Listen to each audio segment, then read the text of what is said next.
খুব অন্যায়ভাবে বিভিন্ন বাসাবাড়িতে কোরআন শরীফ দিয়ে তারা কসম কাটাচ্ছেন।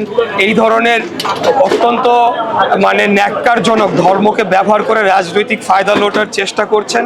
এর পাশাপাশি নারীদের প্রতি যে ধরনের অবমাননাকর বক্তব্য দেওয়া হচ্ছে এবং পরবর্তীতে যে সাফাই গাওয়া হচ্ছে সেটা কোনো ক্রমেই বিশ্বাসযোগ্য নয়। সারা দেশে আমাদের মা বোনেরা তারা ক্ষোভে ফুঁসে উঠেছেন। আমরা তাদের প্রতি একাত্মতা পোষণ করছি এবং আমরা ঘৃণা ভরে এই যারা নারী বিদ্বেষী আচরণ করছেন এবং নারী বিদ্বেষী কথা বলে সারা দেশে নারীদেরকে হেয় প্রতিপন্ন করছেন তাদের বিরুদ্ধে আমরা কড়া প্রতিবাদ জানাচ্ছি আপনাদের মাধ্যমে।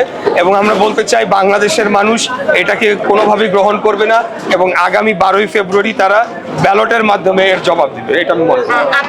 আসলে ওই সামাজিক যোগাযোগ মাধ্যমে বিভিন্ন বট বাহিনী বলে যেটা আছে সেটা যে আমাদের যারা প্রতিদ্বন্দ্বী রাজনৈতিক দল তাদেরকে আমরা গুপ্ত এই কারণে বলে থাকি, তারা প্রকাশ্যে কোনোদিনও রাজনীতি করে নাই।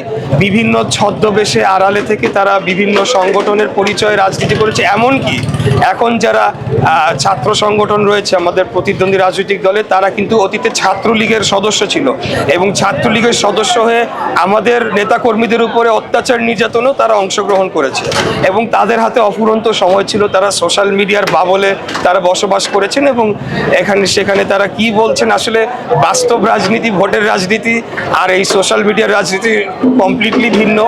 12.5 কোটি ভোটার সাধারণ জনগণ আগামী 12ই ফেব্রুয়ারি ভোট দিবেন। যারা বলছে আসলে তাদের কোনো রাজনৈতিক ভিত্তি নাই। আগামী 12ই ফেব্রুয়ারি তাদের জামানত বাজেয়াপ্ত হয়ে যাবে বেশিরভাগেরই। আর যদি আমি নেপোটিজম করে থাকি তাহলে তো সেই জবাবটা ভোটাররাই দিবে। ভোটাররা আমাকে নির্বাচিত করবেন না, ভোট দিবেন না। তো এটা ভোটাররাই সিদ্ধান্ত নেক, বাংলাদেশের জনগণ সিদ্ধান্ত নেক। কারণ আমরা তো একটা সুষ্ঠু নির্বাচনের অপেক্ষায় রয়েছি। সুষ্ঠু নির্বাচনে যদি এরকম কোনো বিষয় থাকে যে আমার অভিজ্ঞতা নেই এবং আমি পারিবারিক সূত্রে বা উত্তরাধিকার সূত্রে আমি রাজনীতি করছি তাহলে ভোটাররা তো আমাকে ভোটই দিবে না।